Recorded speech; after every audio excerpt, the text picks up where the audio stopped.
औज़ुबिल्लाहिमिनश्शैतानिर्रजीम बिस्मिल्लाहिर्रहमानिर्रहीम अस्सलाम वालेकुम वरहमतुल्लाहि वबरकातुहू। मेरी अज़ीज़ बहनों, क्या हाल है आपका? खैरियत से हैं? अल्लाह ताला से दुआ है अल्लाह ताला हम सबको हर बुराई, बीमारी और आज़माइश से महफूज रखे। आमीन या रब्बुल आलमीन। अच्छा देखिए, आज अमल की बातों में मैं जो लेकर आई हूँ, अच्छे और बुरे अमल। आप देख रहे हैं जो टॉपिक है जैसे हमारा, कि असल में हमने देखना ये कि हम इस दुनिया में करने क्या आए हैं। पहले तो हमारी नज़र इस बात पे होनी चाहिए, हमें पता है कि हम इस दुनिया में अपने अमल कमाने के लिए आए हैं जो हमारे साथ कब्र में जाएँगे। तो वो अमाल कौन-कौन से होते हैं? देखिए, अच्छे अमल भी होते हैं और बुरे अमल भी होते हैं। तो अच्छे अमल कौन से हैं? अब ये सिलसिला शुरू मैं कर रही हूँ जिसमें हम ये देखेंगे कि अच्छे अमल कौन-कौन से हैं और बुरे अमल कौन-कौन से हैं, और उनसे हमने बुरे अमल से जो है ना बचना है और अच्छे अमल हमने करने हैं, ताकि ये तमाम अमाल हमारे साथ, हमारे लिए बेहतरीन साथी बन के हमारे साथ कब्र में जाएँगे और फिर कब्र के बाद हशर महशर में हमारे काम आएँगे इंशाअल्लाह ताला। देखिए, ये दुनिया जो है ना दारुल अमल है, ये हमने ज़हन में रखना है। ये अमल के लिए अल्लाह ताला ने हमें इस दुनिया में भेजा है। अगर हम अच्छे अमल करेंगे तो हमारी आखिरत भी अच्छी होगी, कब्र की मंजिल भी अच्छी होगी, और अगर हम बुरे अमल करेंगे तो हम अपना ही नुकसान करेंगे।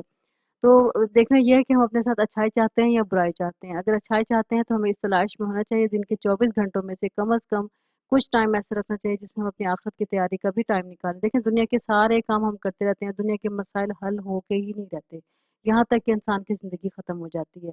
और इंसान इन मसाइल में इतना फँस जाता है कि उसे अच्छे बुरे की ना पहचान की कोशिश करता है, वो ना उसको समझ आती है, बस उलझा रहता है और ये सोचता रहता है मैं फ़ारिग होऊँगा तो ये अमल करूँगा। हम ये सोचते रहते हैं जी मैं ये काम कर लूँ, फ़ारिग हो जाऊँगी, तो मैं ये काम करूँगी, फिर मैं अच्छे अमल करूँगी, फिर मैं नेकी की काम करूँगी, मैं उसमें इस मसले से निकल आऊँ, इस मसले से निकल आऊँ।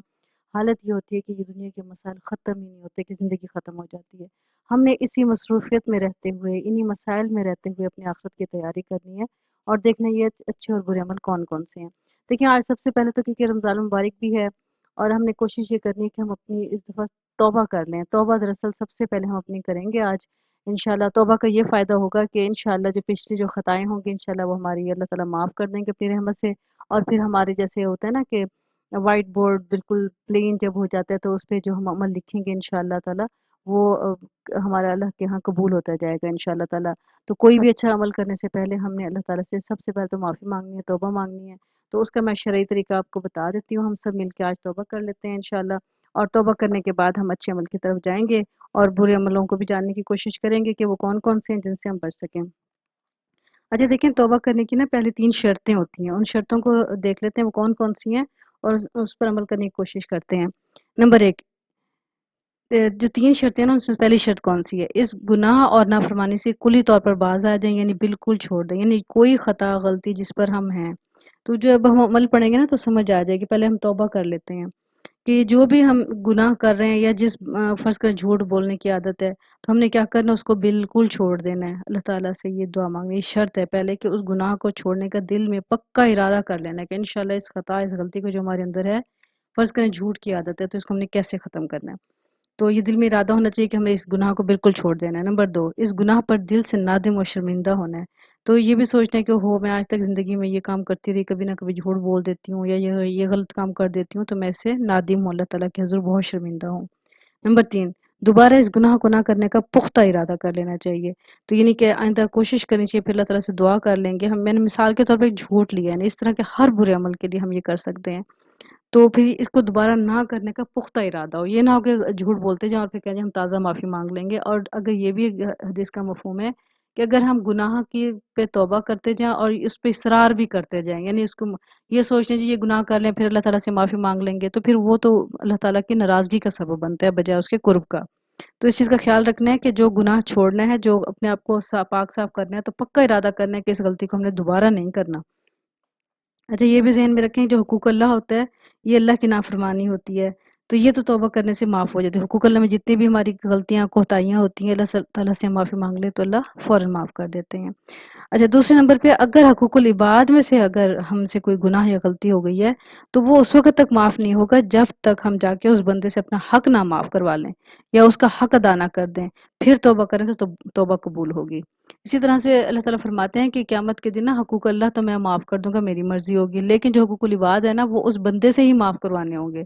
तो बेहतर ये है कि अभी-अभी अब अपना जायज़ा ले लें, अभी ज़िंदगी है, मोहलत है, हम देख लें, हमने किसी का हक़ तो नहीं अदा करना, किसी के साथ हमने ज़्यादती तो नहीं की, किसी पे झूठ तो नहीं बाँधा, किसी की ग़ीबत तो नहीं की, किसी की चुगली तो नहीं की, یعنی کسی کو ہم نے دل تو نہیں دکھایا کسی انسان کا، تو ہمیں اس سے فوراً معافی مانگ لینی چاہیے اگر ہمیں اپنی آخرت پیاری ہے تو۔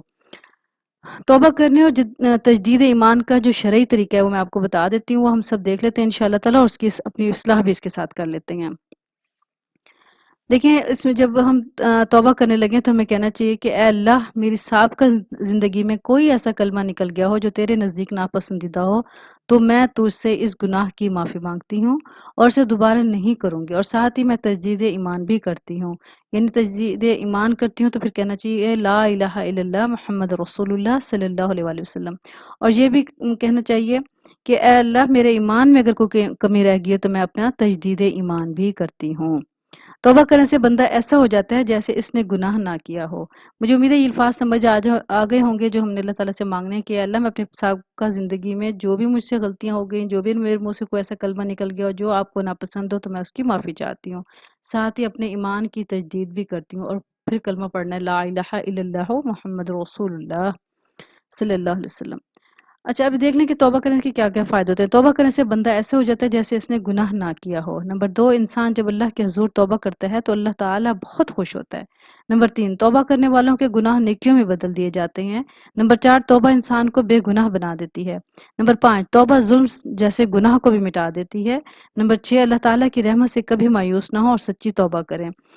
نمبر 7، وقت نزاع کی توبہ قبول نہیں ہوگی۔ دیکھیں وقت نزاع وہ وقت ہوتا ہے جب آخری وقت ہوتا ہے، انسان کی روح نکل رہی ہوتی ہے، اس وقت اگر انسان، کیونکہ اس وقت انسان دیکھ رہا ہوتا ہے کہ فرشتے آ رہے ہیں، روح قبض ہو رہی ہے، وہ معاملات اس کی نظروں کے سامنے آ جاتے ہیں، اور جس وقت وہ اس وقت توبہ کرے گا تو اللہ تعالیٰ فرماتے ہیں کہ میں اس وقت کی توبہ نہیں قبول کروں گا، اس سے پہلے پہلے جو وقت ہے ہمیں اس پہ توبہ کر لینی چاہیے۔ نمبر 8، کثرت سے استغفار کریں، زبان کی اصلاح ہوگی۔ نمبر 9، استغفار تنگی اور دکھوں کا علاج بھی ہے، اس سے روزی ملنے میں آسانی ہوتی ہے۔ نمبر 10، استغفار عذاب الہی سے بچاؤ کا ذریعہ بھی ہے۔ نمبر 11، توبہ استغفار کے بے شمار دینی دنیاوی فائدے ہیں اور اس کی بہت سی برکتیں ہیں جن کا ذکر اللہ تعالیٰ نے قرآن مجید میں مختلف مقامات پہ فرمایا ہے۔ نمبر 12، بھول چوک کے گناہ سے توبہ، یعنی وہ گناہ جو ہمیں پتہ نہیں اچانک ہو جاتے ہیں یا بھول چوک کے ہو جاتے ہیں تو ہمیں اس پر بھی اللہ تعالیٰ سے توبہ مانگنی چاہیے۔ نمبر 13، ہاتھ، پیر، آنکھ، سوچ، دل، الغرض جسم کے ہر اعضاء سے ہونے والے گناہوں کی توبہ مانگنی چاہیے۔ نمبر 14، جس شخص نے مغرب سے سورج نکلنے سے پہلے توبہ کر لی اللہ تعالیٰ اس کی توبہ قبول کر لیں گے، یہ ایک حدیث مبارکہ کا مفہوم ہے، یعنی یہ نشانی ہے قیامت آنے کی، اس سے پہلے پہلے جو توبہ کر لیں گے تو اللہ قبول کر لے گا۔ اچھا ہر ایک نا انفرادی بھی قیامت ہوتی ہے، اور وہ ہوتی ہے موت کا وقت ہوتا ہے، یعنی اپنے مرنے سے پہلے پہلے ہمیں اللہ تعالیٰ سے معافی مانگ لینی چاہیے، اور نہیں پتہ زندگی کا وقت کب ختم ہو جائے اور کب اللہ تعالیٰ کا بلاوا جو ہم نے جانا ہے، تو ہمیں کوئی گارنٹی ٹائم نہیں ہے، ہمیں اللہ نے دیا کہ تمہارے پاس اتنے سال ہیں، اتنے لمحات ہیں، تم زندگی گزار لو، لہٰذا ہر وقت توبہ کرتے رہنا چاہیے، اللہ تعالیٰ کے حق کا ہر وقت قرب حاصل کرتے رہنا چاہیے، کیونکہ زندگی کا کوئی بھروسہ نہیں اور کسی کو اپنی زندگی کا کوئی بھی پتہ نہیں کب اللہ کا بلاوا آ جائے۔ نمبر 15، توبہ اللہ تعالیٰ سے دوستی کی پہلی منزل ہے۔ نمبر 16، کثرت سے استغفار کرنے کا بہت اجر ہے۔ نمبر 17، استغفار سے مشکلات حل ہوتی ہیں۔ نمبر 18، عذاب الہی سے بچنے کا ذریعہ ہے۔ المختصر ہم نے یہ دیکھ لیا کہ توبہ کرنے کے بے انتہا فوائد ہیں، تو اس کے لیے کوئی لمبا چوڑا کام بھی نہیں کرنا پڑتا، اور اس کے لیے آپ دیکھ لیں استغفار کا طریقہ کیا ہوتا ہے۔ کتاب زہد میں حضرت لقمان حکیم اللہ تعالیٰ کے ایک پیارے بندے تھے، انہوں نے اپنے بیٹے کو نصیحت فرمائی تھی اور کہا تھا کہ بیٹے اپنی زبان کو اللہم اغفر لی کا عادی بنا لو، کیونکہ اللہ تعالیٰ کی کچھ ساتیں ایسی ہیں جن میں وہ سائل کو محروم نہیں فرماتا، بس اللہم اغفر لی، اے اللہ مجھے بخش دے، یا استغفر اللہ، میں اللہ سے مغفرت چاہتی ہوں، میں اللہ سے مغفرت چاہتی ہوں، مانگتے رہیں، دن رات میں جتنی بار ہو سکے اس کو پڑھیں، چلتے پھرتے پڑھیں، بیٹھتے اٹھتے پڑھیں۔ رسول اللہ صلی اللہ علیہ وسلم مجلس میں تشریف فرما ہوتے، صحابہ بھی حاضر رہتے اور بات چیت کا سلسلہ بھی جاری رہتا، آپ صلی اللہ علیہ وسلم اس درمیان اللہ تعالیٰ کی طرف متوجہ ہوتے اور ان کلمات کے ساتھ استغفار فرماتے رہتے، رب اغفر لی وتوب علی انک انت التواب الرحیم، اے میرے رب پروردگار مجھے بخش دے اور میری توبہ قبول فرما لے، بے شک تو ہی بہت بڑا توبہ قبول کرنے والا ہے۔